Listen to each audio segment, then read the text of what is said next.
ഒരു പ്രശ്നമുണ്ട്. എന്താണ്? ഞാൻ വാട്സാപ്പിൽ നിനക്കൊരു വീഡിയോ അയച്ചിട്ടുണ്ട്. നമ്മുടെ ഗ്രൂപ്പിൽ വന്നതാ, നീ നോക്കി തൂക്കി. എനിക്ക്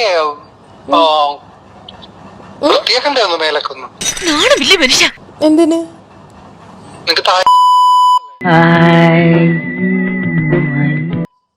താൻ മാരീഡ് അല്ലേ? സ്വന്തം ഭാര്യയെ വഞ്ചിക്കാത്ത ഏതെങ്കിലും ഒരു ഭർത്താവ് കേരളത്തിലുണ്ടോ? നമുക്ക് കുറച്ചാണല്ലോ സമയം സ്പെൻഡ് ചെയ്യാനായിട്ട്.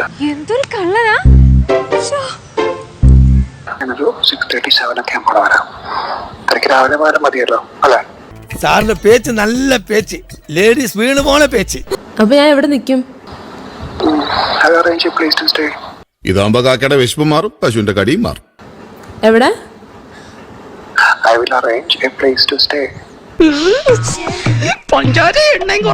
നമസ്കാരം. നമുക്ക് എല്ലാവർക്കും സുപരിചിതനായ നടനാണ് അജ്മൽ അമീർ. അജ്മൽ അമീറിന്റെ ഈ ഒരു ഓഡിയോ ക്ലിപ്പുകൾ ഇപ്പോൾ സമൂഹ മാധ്യമങ്ങളിൽ വൈറലാവുകയാണ്. ഒരു പെൺകുട്ടിയുമായി നടത്തിയ ഓഡിയോ സംഭാഷണം, വാട്സാപ്പ് കോളാണ്. മറ്റേ ടിപ്പിക്കൽ സോ കോൾഡ് കോഴി ഐറ്റം ആണ്. ഏത് പെൺകുട്ടിക്കും ഒറ്റ പ്രാവശ്യം കണ്ട എന്നോട് ഇഷ്ടം തോന്നും, അതെന്റെ കുറ്റാണ്. മനസ്സിലായോ? ആ ഒരു കൈൻഡ് ഓഫ് എന്താ പറയാ ഫ്ലേർട്ട് ഐറ്റം ആണ് ഇവിടെ നടന്നുകൊണ്ടിരിക്കുന്നത്. ബേസിക് ആയിട്ട് കൾച്ചർ ഉള്ള ഒരു മനുഷ്യൻ ആളറിഞ്ഞാലും ആളറിഞ്ഞില്ലെങ്കിലും മര്യാദ വിട്ട് പെരുമാറില്ല. കണ്ടില്ലേ പെണ്ണിന്റെ നിറം മാറുന്ന മാറ്റം കണ്ടില്ലേ? എന്താ പറയുന്നത്?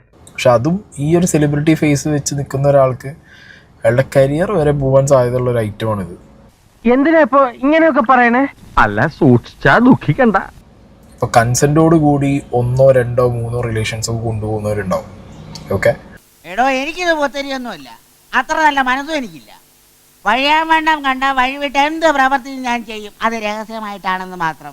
ഇതിങ്ങോട്ട് നിരത്തിപ്പിടിച്ച് അങ്ങോട്ട് ആ ഒരു ഇപ്പൊ നാടൻ ഭാഷയെ പറഞ്ഞ കോഴിപ്പരിപാടി എടുത്തു കഴിഞ്ഞാൽ യൂറോപ്യൻ രാജ്യങ്ങളിലൊക്കെ നിസ്സാര സംഭവം ഇതുപോലെ പണി വരുന്നുള്ളത് മനസ്സിലാക്കണം. അത് ഇയാളുടെ കേസ് വെച്ച് ഇനി എക്സ്പീരിയൻസിൽ ബാക്കിയുള്ളവർ മനസ്സിലാക്കാം. കാരണം according to female human psychology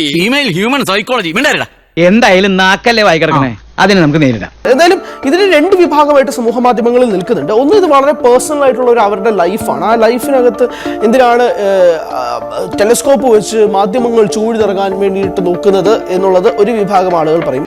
സാറേ പൊന്നേമാനെ, ഇതൊരു ഗൂഢാലോചനയാണ്. പക്ഷെ ഇതിൽ എത്രമാത്രം വാസ്തവമുണ്ട്, ആരാണ് ഇതിന് ഉത്തരവാദി എന്നൊക്കെ അറിഞ്ഞതിന് ശേഷം നമുക്ക് തീരുമാനമെടുക്കാം. മറ്റൊരു വിഭാഗത്തിൽ അജ്മൽ എക്സ്പോസ്ഡ് ആയി. ശുദ്ധഹൃദയനായ എന്റെ പരിശുദ്ധിയെ സംശയിക്കെന്ന് പറഞ്ഞാൽ മൈ ഗോഡ്, എനിക്ക് സഹിക്കാൻ കഴിയുന്നില്ല. കനകം മൂലം കാമിനി മൂലം തടിയും കേടായി ഭാവിയും വടിയായി